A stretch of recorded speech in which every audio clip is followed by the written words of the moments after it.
آپس میں اصلاح کی کوشش کرو، درست کرنے کی ساری کوشش کرو، مگر اتفاق قائم رکھو۔ بالکل اس اتفاق میں خلل نہیں آنا چاہیے۔ اور اس سلسلے میں ایک بات جو کئی مرتبہ کئی وقت میں پھر آپ لوگوں کو بتا دوں کہ میرے نزدیک یہ مسئلے جو ہے نا نماز کے، اللہ گواہ میں ممبر کہتے ہیں ان کی رائے حقیقت نہیں ہے کہ رفع یدین اور فاتحہ اور دوسرے رائے کچھ نہیں ہے۔ یہ صحابہ کرام سے لوگ ساری طرح پڑھ رہے ہیں، امت کے چوٹی کے لوگ پڑھ رہے ہیں، کوئی ان میں سے بے نماز نہیں ہے، کوئی گمراہ نہیں ہے۔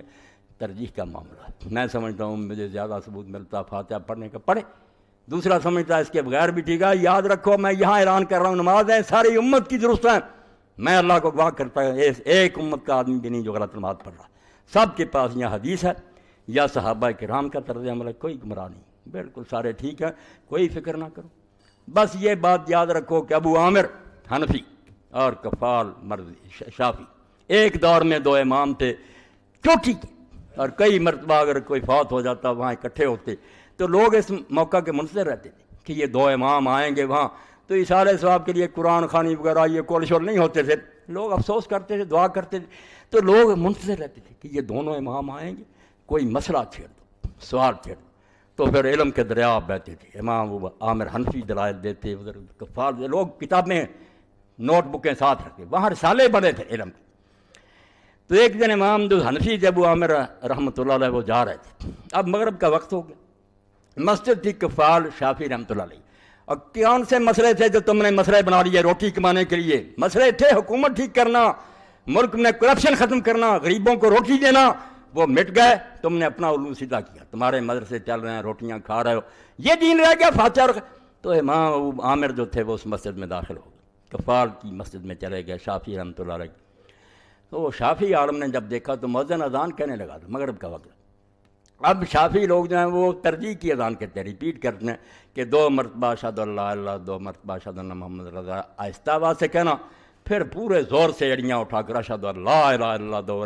یہ مکہ میں اذان ہوتی تھی، ابو محذورہ رضی اللہ عنہ کا آپ نے سکھائی، مدینہ میں وہ اذان ہوتی تھی جو ہم عام کہتے ہیں سیدھی۔ تو شافی عالم نے کہہ دیا ابو عامر صاحب آئے حنفی اذان کہو، شافی اذان نہیں کہنی، پتہ تھا کہ دونوں سنت ایک مکہ میں تھی، کیا فرق پڑ گئی؟ اب اذان جب حنفی طریقہ سے ہوئی تو نماز کے لیے بھی انہوں نے ابو عامر کو کر دیا، اور کون ان ملاؤں کو سمجھائے؟ کیوں دین کا ستیہ ناش کرتے ہو؟ اسلام ایک ہی ہے، اللہ رسول کے دیوانے ہیں سارے، آگے کر دی۔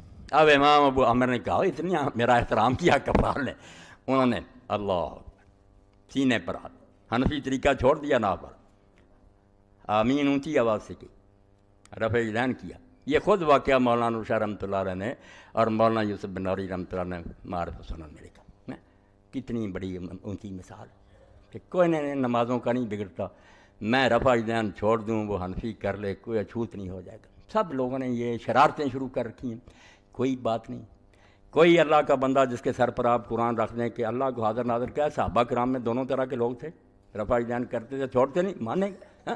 امام ترمذی سے بڑا امام بخاری کا کون شاگرد ہے؟ وہ خود کہتے کہ کرنے والے بھی تھے چھوڑنے والے۔